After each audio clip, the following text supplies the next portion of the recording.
Of course, we've got to look at the boxing, Charlie, and some breaking news just in the last few moments. Literally in the last few seconds, Stephen, German police will interview David Haye and Derek Chisora this morning as a part of an official investigation into the events of last night's press conference Brawl. That's according to a Munich criminal police spokesman. Let's get the very latest on this story from Derek Chisora's promoter, Frank Warren, who joins us on the line now. Frank, good morning to you. Are you embarrassed by what happened last night?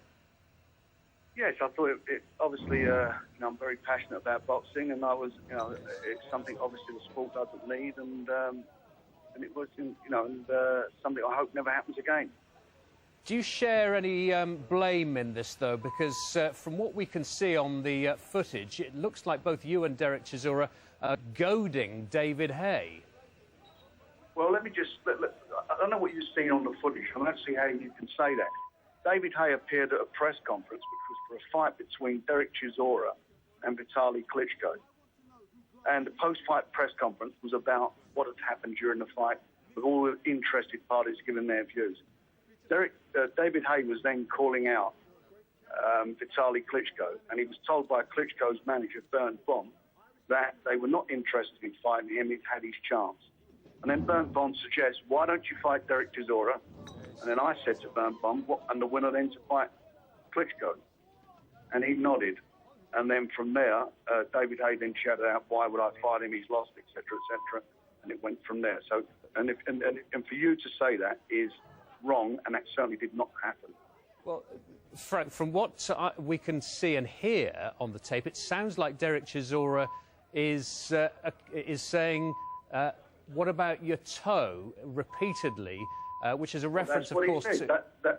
We know what the reference is to David Haye, who claimed that he hurt his toe in his fight against Klitschko's brother, Vladimir.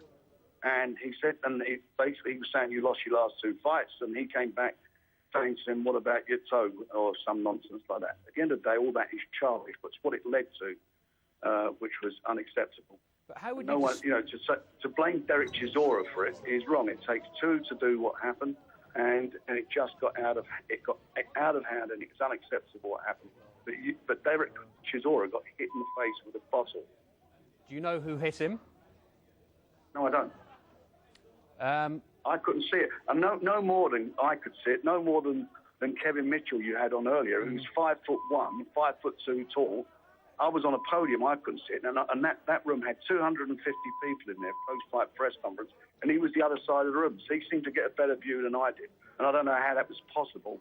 But I listened to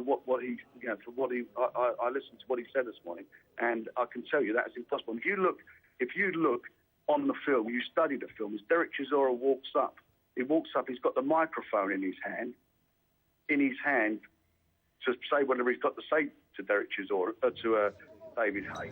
The microphone in his hand. So hardly the actions of somebody who wants to go and have a fight.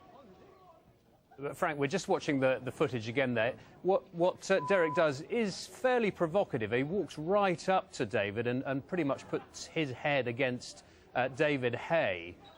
So, given what he'd been saying earlier about his foot, you wouldn't agree that Derek's actions were fairly provocative? I think both their actions were provocative, if you want to put it that way. No more so than David Haye with the derogatory comments that he made towards Derek. How would you describe Derek's state of mind, given that there's also reports that he's threatened to shoot Haye? He said, I've been glassed. He said, I've been hit in the face. He said that I was glassed. That's what he said. And then he went on to say something stupid like that. Listen, all stupid, ridiculous, unacceptable. Whatever the Boxing Board of Control, when they have their hearing on this, they'll determine what they decide. They will decide what they're going to do regarding the people involved. And as regarding the police were with us last night, and in fact came back to the hotel to ensure that Derek got back to the hotel okay, and left. And I just heard just now saying that the police were going to have an investigation into it. But as of last night, there was no action being taken by them. What do you expect to happen now then, Frank, in terms of Derek Chisora's career and indeed David Haye's? would you expect sanctions of some kind, a fine or even a ban? I would expect the Boxing Board of Control to review all the evidence, review all the video evidence. I've seen lots of. You've seen one film that's there. I've seen a lot of. There was some film taken on telephones, which the police looked at last night, and I actually see it as well. So I'm sure all that stuff would be put, all that evidence be put before the Boxing Board of Control if indeed they do call them. I don't know if David Haye is actually still licensed as a boxer by the British Boxing Board of Control, but if he is, they will call him. Derek Chisora is, and then they will determine what the what they will do, whether the guys will be fined, banned, or whatever. But that will be for them to decide. Frank, it's a shame, isn't it? Because it's actually overshadowed what was a pretty decent performance from Derek. Exactly, and I think that's why I think that's why Derek was getting upset during the thing, because it was a great performance from him. He went in as a huge underdog, and it's the first time that Lennox Lewis had gone the distance. I think for quite a while. That's his fourth time in his career, and I think that's the toughest fight he's ever had since Lennox Lewis. There were times in there that Derek, who's relatively a novice, he's only had 17 fights. Was giving him problems. He certainly forced the pace, and as you say, that what's happened afterwards has really it's overshadowed it. We could have done, to be quite honest, looking back on it, benefit of hindsight, the whole thing. David Haye should not have come to the press conference. If he don't come to the press conference, probably all that stuff doesn't happen, but it has happened, and the Boxing Board of Control will do something about it, and get to the bottom of who's responsible.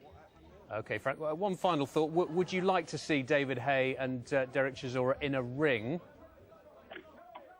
If it's the old adage, isn't it? If you've got differences, if there's a problem, that's the place to settle it. Certainly not brawling on the floor in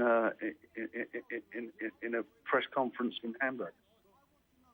Frank Warren, many thanks for joining us this morning and giving us your side of the story. Extraordinary scenes in Munich, and just to confirm that the police are investigating what happened in that brawl after the bout. Absolutely fascinating to get Frank's view on that, actually. I mean, it's quite an honest, refreshing approach that he takes to it. I mean, you expect from Frank Warren, but it's... Sure. He's hugely experienced. Yeah. He's been in boxing for decades, and he's seen it all. But for him to say that it was an embarrassing night for the sport is fairly revealing. It's quite something, isn't it? Charlie.